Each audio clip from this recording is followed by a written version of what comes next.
प्रणाम, नमस्कार, वंदे मातरम। मैं गजेंद्र प्रसाद मधुबनी से आपका भाई, और आज फिर आपसे मिलते हुए बहुत ही अच्छा लग रहा है। आज दीदी माँ का जन्मदिन है। जी हाँ, आज 27 जुलाई दीदी माँ का जन्मदिन है। अंग्रेजी तारीख के अनुसार आज ही के दिन दीदी माँ का जन्म हुआ था, और हिंदी तारीख के अनुसार तो जिस दिन नागपंचमी होता है उस दिन उनका जन्म हुआ था। लेकिन अधिकतर लोग आज ही के दिन में उनका जन्म दिवस मनाते हैं। तो आइए हम सभी दीदी के विषय में कुछ जानकारी प्राप्त करते हैं। पूरी जानकारी तो संभव ही नहीं कि प्राप्त कर सकते हैं, लेकिन जितनी हम लोगों को पता है और जितना कुछ लिखा हुआ है उस संबंध में हम सभी जाने हैं, वही आपके समक्ष मैं प्रस्तुत कर रहा हूँ। तो आइए आज दीदी माँ के विषय में हम सभी कुछ जानने का प्रयास करते हैं। राजमणि दीदी माँ नीलमानंद जी का जन्मदिन अंग्रेजी तारीख के अनुसार आज ही है, यानी 27 जुलाई। हम सभी जानते हैं कि साहब श्री की धर्मपत्नी हैं और उन्होंने साहब श्री को शिव शिष्यता का संदेश जन जन तक पहुंचाने के कर्तव्य पथ पर अंतिम सांस तक अपने कर्तव्यों का निर्वहन करती है। कौन? हमारी दीदी माँ। उनका यह प्रयास अनुकरणीय एवं वंदनीय है।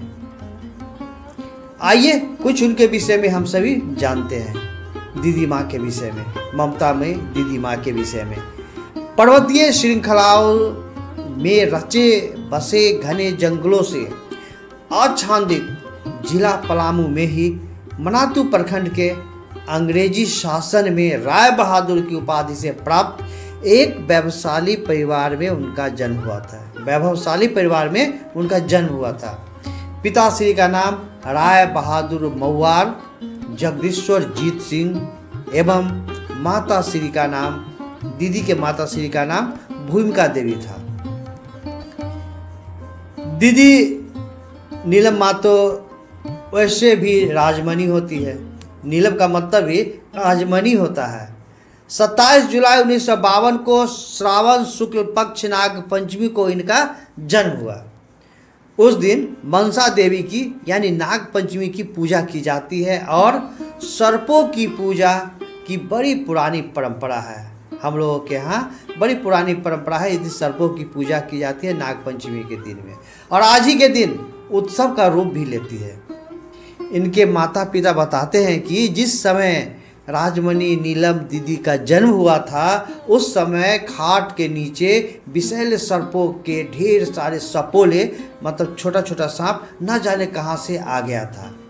कुछ देर रहने के बाद वो चला भी गया। जब दीदी कुछ बड़ी हुई तो घोड़े, हाथियों की सवारी, विदेशी गाड़ियों में घूमना, जंगल की सैर और पशु पक्षियों के प्रति उनके मन में अथाह अनुराग था, अथाह प्रेम था। बहुत प्यार करती थी वो पशु पक्षियों को।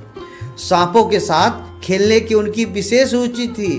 बच्चे डर जाते हैं, लेकिन उनकी रुचि थी। जंगल के ओझा, झाड़ फूक करने वाली स्त्री एवं पुरुष उनके मनोरंजन के साधन थे, और दूर दूर से आने वाले साधुओं एवं अघोरियों से बातें करना दीदी माँ को बहुत ही अच्छा लगता था। उनका ये प्रिय समझिए कि विचार था। परिजनों ने जंगल के तांत्रिकों और ओझाओं के सानिध्य से आशंकित होकर गंडे और ताबीजों की पूरी माला दीदी माँ को पहना दी थी। पूरा गंडा और ताबीज, बड़ा बड़ा ताबीज पूरा लटका हुआ था दीदी माँ के गला में बचपन में, जो विवाह के बाद तक उनके गले को एक आदिम युग की संभ्रांत महिला की भान करा रही थी। मतलब लग रही थी कि जैसे आदिवासी महिला होती है ना, उस तरह से। सुविधाओं और समृद्धि में पलता बचपन जंगलों और सौंदर्य के संसर्ग में बड़ा हुआ। दीदी माँ जंगलों में पल भर के बड़ी हुई। उनकी शिक्षा दीक्षा की व्यवस्था घर पर ही की गई थी। एक टीचर रख लिया गया था जो आते थे और पढ़ाकर चले जाते थे। संगीत और कला के प्रति दीदी माँ का जन्मजात गुण था। उनका आकर्षण संगीत और कला में बहुत ज़्यादा था। मऊआर साहब यानी उनके पिताजी ने हजारी वाक्य के स्कूल में उनका नाम लिखवा दिया गया कि पढ़ लिख लेगी, किंतु शहरी वातावरण रास नहीं आया। शहर में रहना अच्छा नहीं लगा। 2 वर्षों के बाद, मात्र 2 वर्षों के बाद पुनः इन्हें वापस ले आया गया और कम उम्र से ही अपने घर परिवार की व्यवस्था, बाहर भीतर काम करने वाले कर्मचारियों का मार्गदर्शन, उनका व्यवहार कुशलता एवं प्रशासनिक क्षमता को प्रखर करता गया। यानी बड़ा ही संयोजित ढंग से घर परिवार की बातों को वो संभालती थी दीदी माँ बचपन से ही। सर्पों की दुनिया से उनका लगाव और शक्ति की पूजा उनका स्वभाव बन गया था। नियति स्वयं मानव जाति के भाग्य का इतिहास लिखती है। नियति स्वयं मानव जाति के भाग्य का इतिहास लिखती है। अब आइए क्या बात हुई। राय बहादुर की उपाधि से प्राप्त एक वैभवशाली परिवार से साहब श्री हरिंद्रानंद के विवाह का रिश्ता आया। मां की खुशी का ठिकाना नहीं रहा। रिश्ता समृद्ध, संभ्रांत और सम्मानित परिवार से था, इसलिए शादी के लिए ना कहने की कहीं से कोई गुंजाइश नहीं थी। फलतः मां के इच्छा अनुसार बाबूजी ने भी हामी भर दी। साहब श्री के माता पिताजी उन्होंने भी हामी भर दी।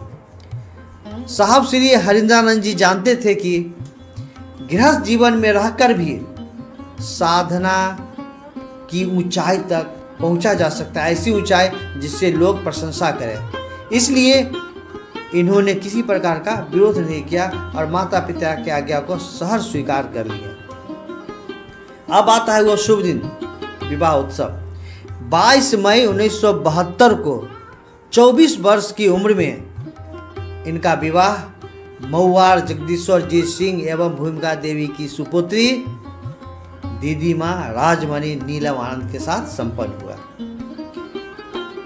गृहस्थ जीवन साहब श्री हरिंद्रानंद जी के साधना का साधक बनकर आया, न कि बाधक। इसी वर्ष 1972 में ही साहब श्री संघ लोक सेवा आयोग की सिविल परीक्षा में सम्मिलित हुए और भारतीय पुलिस में उत्तीर्ण हुए,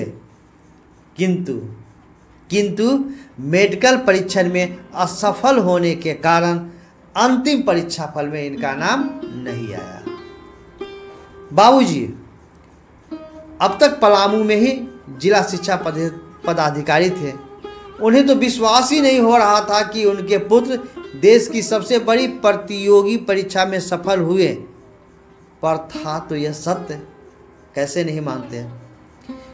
साहब श्री हरिंद्रानंद ने अपनी मेघा की पहली पहचान दिखाई थी। पिताजी कहते थे ना कि श्मशान की साधना करते हैं, उधर उधर भटकते हैं, आप पढ़ाई लिखाई थोड़ी कीजिएगा, आप पढ़ लिख नहीं सकते हैं, लेकिन उन्होंने अपनी पहली पहचान दिखाई। जीवन की निष्ठुरताओं और वास्तविकताओं से संभवतः पहला अनुभव था जब भारतीय पुलिस सेवा में आने से वंचित रह गए थे हमारे साहब से। उसके बाद पटना लॉ कॉलेज में नामांकन तो था ही, कानून की पढ़ाई आरंभ कर दी। साहब से कानून की पढ़ाई आरंभ कर दी है। असफलता के क्षणों में मन को ऐसी ही चीजें रास आती है जिससे वह रुचि पाता है। ऐसे में उन्हीं चीजों का संबल यानी सहारा ढूंढता है। पटना और आरा आना जाना रूटीन का हिस्सा बन गए थे। चूंकि अब बाबूजी शाहाबाद जिले में जिला शिक्षा पदाधिकारी हो गए थे, पुनः विभिन्न श्मशानों की साधना शुरू हो गई और इस तरह साहब श्री की साधना यात्रा प्रारंभ हुई। अभी तक साहब शिव को गुरु नहीं माने थे। कुछ दिनों के बाद साहब श्री शिव को गुरु माने। तो इन सब बातों के लिए हम सभी अगली वीडियो को देखेंगे कि कैसे साहब श्री शिव को गुरु माने, किस परिस्थिति में शिव को गुरु माने।